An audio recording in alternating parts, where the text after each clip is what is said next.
Hey everyone, this is Nick again. You may have seen the Inkscape tutorial on how to do sort of tracing to create kind of really minimalistic, simple human product interaction graphics. I'm going to do the same tutorial again in Illustrator. Both tools, Inkscape and Illustrator, are vector graphics tools, meaning that they are mathematically based graphics. They are not pixels. So you can resize the graphics and they look great at no matter what size. It's a really good tool, I think, for people to learn, for just creating good, nice graphic representations for posters or pamphlets or handouts. So if you're interested in the Inkscape version, check the link below or to the side and you can actually look at that. But if you're a little more keen on using Illustrator from Adobe, which is a more professional tool, it's a little more powerful, then this is the tutorial for you. So first off, what I'm going to do is I'm going to import the image that I actually want to do. So first I'm going to create a new drawing surface. And what I'll do is I'll just leave it, this is sort of the standard stuff, I'll name it. I'm going to actually do an image of some of the guys I met in Ghana welding while I was on the ADE course with Ben. So this is the kind of new document window. This is a standard letter size, but we're just going to trace the graphics and we'll be able to save the graphics alone. So what we'll do is we'll say OK, and this will create our new artboard.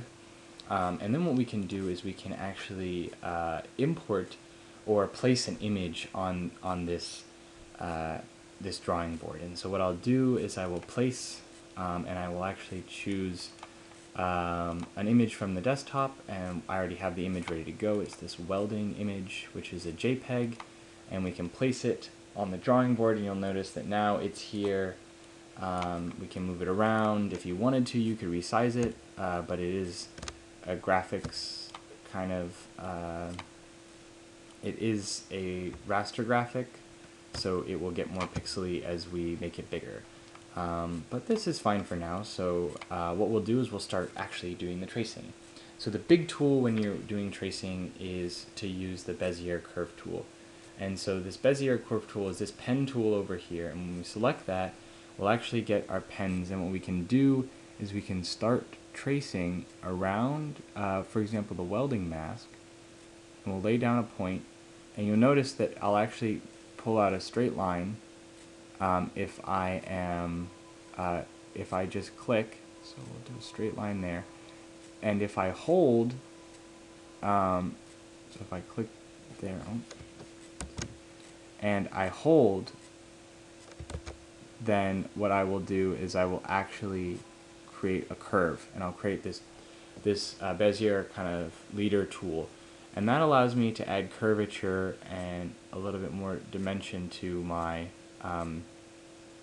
my drawing. So what I'll do is I will now actually lay down another point there, and another point there, kind of straight, and another point there, another point there, and I'll just kind of keep doing this until I outline the whole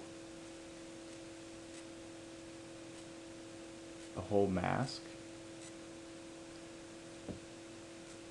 With a little curvature there, and we'll close it off. And so now you can see that I'm able to actually have created this entire path with a fill. And so what I can do now is if I actually come over, I can select and I can take these anchor points and I can move the image around with the black one, or if I do the white tooltip, then I can actually take and I can move these anchors or adjust their curvature to kind of give this a little bit better of a shape. I can kind of pull this out and make it like that. I can take that, and if I wanted to delete that line, I could delete it or not. So now I have this. If you look over here, you'll notice that this is the fill. And so if I wanted to fill this with a different color, what I could do is I can change the colors here. So let's say I want it to be like a yellow mask. I can choose yellow here, and it'll actually change the color. The other thing you can do, which is a tool that I really like, is the eyedropper tool. And what the eyedropper tool allows you to do is it allows you to select a color on the image that'll actually be closer to what you want. So let's say I want to use this black. So now I have that kind of black, grayish mask in there. So we can do that, and that's really nice. So the next thing that we'll do is, now that we have the mask kind of set up, we can adjust these anchor points kind of as we see fit. You can do as much work as you'd like there, but for the purposes of this, I'm going to keep moving forward. So the next thing we're going to do is we're actually going to create a new layer, and so by creating a new layer, we can actually make this a little bit more easy to play with. So if I'll use this here, which is this little button here, and that creates a new layer. And in this layer, what I'll do is I'll close, I'll hide this layer, which is the first layer. Well, because I didn't create a layer for this, I can't. So if I Control X and I cut, and then I select layer 4, I can paste this down, I'll line it up again, just like that, and now this is part of layer 4, and if I hide this, then I won't see it anymore, which is nice, because now what I can do is I can come in and I can draw in the shirt. And so what I'll do here is, to draw the shirt, I'll create a new layer, and that's layer 5, and what I'll do is I'll do the same tool. I'll use the Bezier tool. This time I'll actually come over to the color, and I will say that it will have no fill, and I want to give this a stroke, so I'm actually going to give this a black stroke. So it'll put a black outline around the shirt. So what I'll do is I'll start drawing, and to speed up a little bit, what I like to do is I like to because I know I'm layering and I'm overlapping, I don't really care what's in here because the mask is in front of it. So I'm going to lay down my first point in here, and I'm going to go really quickly and just kind of come over there, and then I'm going to start laying down points around the shirt, just like this, putting down some curves, sort of interpolating where the shirt would kind of be, coming in, making that a little sharper, coming down, and then outlining sort of the shirt to the degree which I like it. So I'm going to go really quick and just kind of do this, come down a little bit there, and add a little curve there, come up here, and then just go straight there. You'll notice that I might have missed an anchor point. So I got the anchor point there, and now I can start editing these curves. Once again, just kind of adjusting them so that they are smooth to kind of a degree that I like them at. I can sort of pull this one out. I can also I can start to adjust and change where they are. So now I've got this. Let's kind of get the shirt a little smoother. Let's pull this out a little bit, and pull that out a little bit, and pull that. And so now we've got kind of a really nice looking shirt. I could spend a lot of time and actually make this a little more accurate, but I'm for the sake of this tutorial, I'm just going to kind of get it pretty smooth.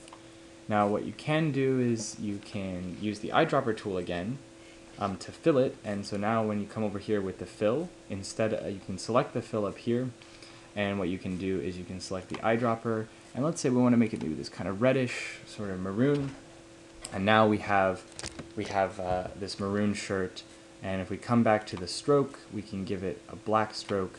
Now it's got a nice black outline around it. So if we come back up, we can actually put a black outline around this, and we'll choose that stroke, and we'll make it black.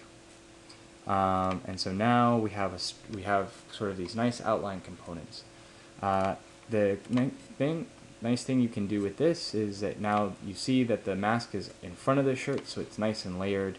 you can come here and you can actually change the orders of the layers. So if I wanted to do this, I put layer, I can adjust where the actual positioning of the layers are. So if I move this one up here like that, then this, I move that layer. I guess actually that's not true. So what I can do though is I can actually, I can send the object forward and backwards in it.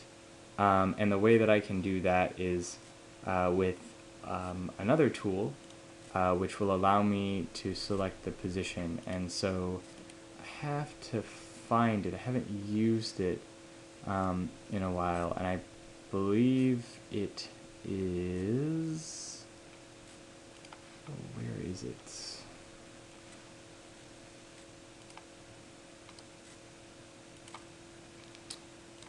Right, so if you want to adjust the actual kind of positioning of your layers, so for example, let's say I wanted to send this behind, I can actually hit right click and then arrange, and I can send it backwards.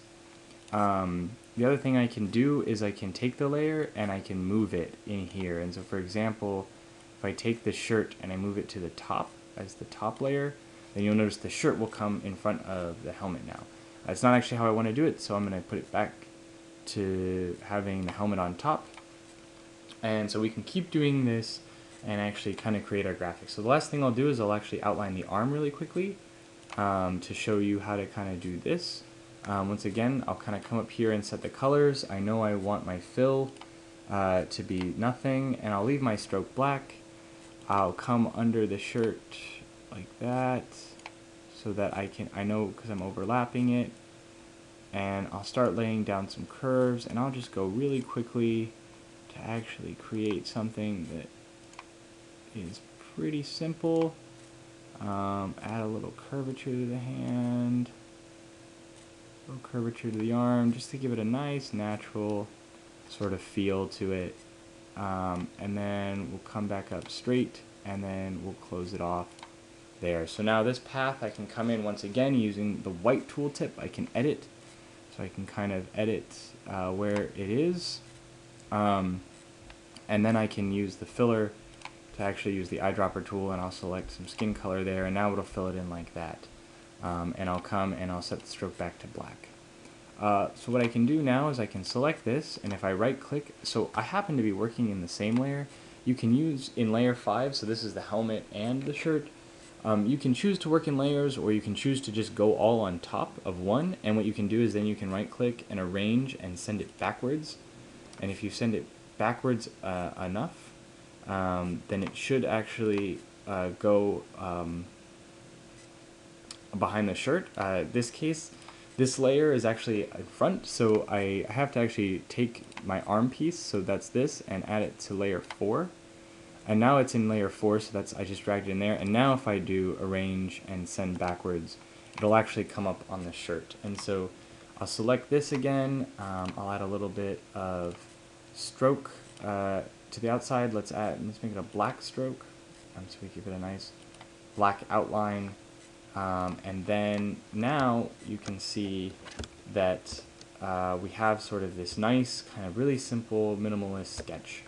And what I can do is then I can actually come in here and I can hide the image, and now I have this really nice sort of very simple sketch that I can use as a vector in one of my graphics for a deliverable.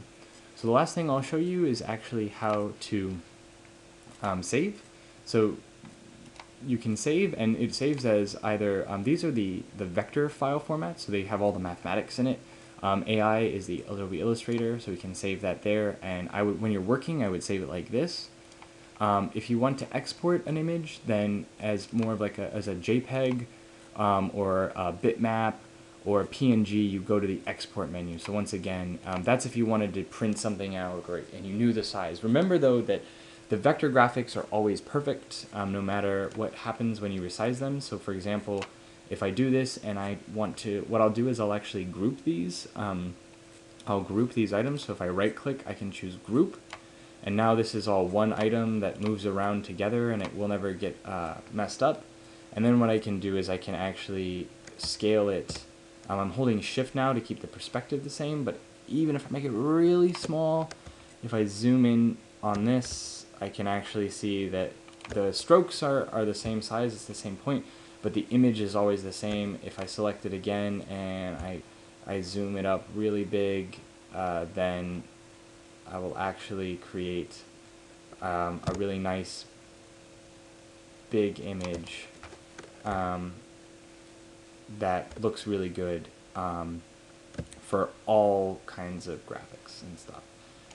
So now what you can save this and then add it to your posters. So that's sort of the general kind of simple tutorial on how to use Illustrator to create these to live trace or to trace these images and kind of create these nice product interaction, human interaction graphics for your projects. So thanks for watching. If you have any questions, let me know. I'm more than happy to help. And hopefully the tutorial is fairly easy to walk through, and you can actually get going on creating your own graphics for your own project with your own images. Thanks for watching, and good luck.